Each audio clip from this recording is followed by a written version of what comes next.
American பூச்சிக்கொல்லி நிறுவனத்திலிருந்து வெளியேறின ஒரு நச்சு வாயுவால நம்ம மத்திய பிரதேச மாநிலம் போபால்ல கிட்டத்தட்ட 15,000 மக்கள் இறந்து போனதை பத்தி தான் இன்னைக்கு நம்ம பார்க்க போறோம்.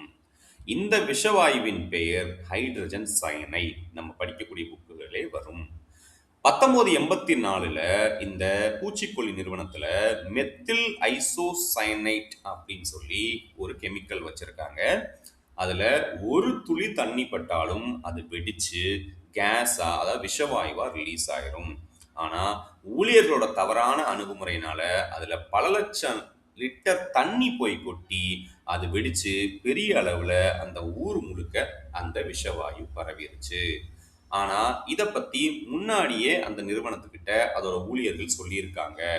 இது ரொம்ப ஆபத்தானது. நம்மகிட்ட நிறைய ரிப்பேர் இருக்கு. அதை சரி பண்ணணும் அப்படின்னு சொன்னதுக்கு அந்த நிறுவனம் கேட்காம இந்திய அரசு இதெல்லாம் பெருசா கண்டுக்காது அப்படின்னு சொல்லி விட்டுட்டாங்க.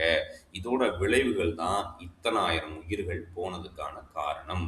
சரி, இந்த விஷவாயு பரவிட்டு இருக்கு, இதை சரி பண்ணலாமே அப்படின்னு சொல்லிட்டு ஜெர்மன்ல இருக்கக்கூடிய ஒரு சயின்டிஸ்ட் ஒரு மருந்தை கொடுக்கிறாரு. அதோட பேரு சோடியம் தியோசல்ஃபேட்.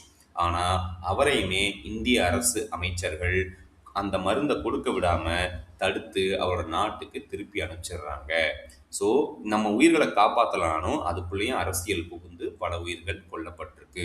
இருந்தாலும் இந்த உயிரிழப்பு 15,000 நின்று அதுக்கு மேலே போகாததுக்கு காரணம் அந்த போபாலில் இருக்கக்கூடிய ரயில்வே ஊழியர்கள்.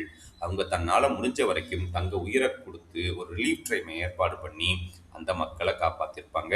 ஸோ இந்த மக்களுக்கு இன்னைக்கு நம்மளோட சல்யூட். இதை நீங்கள் நெட்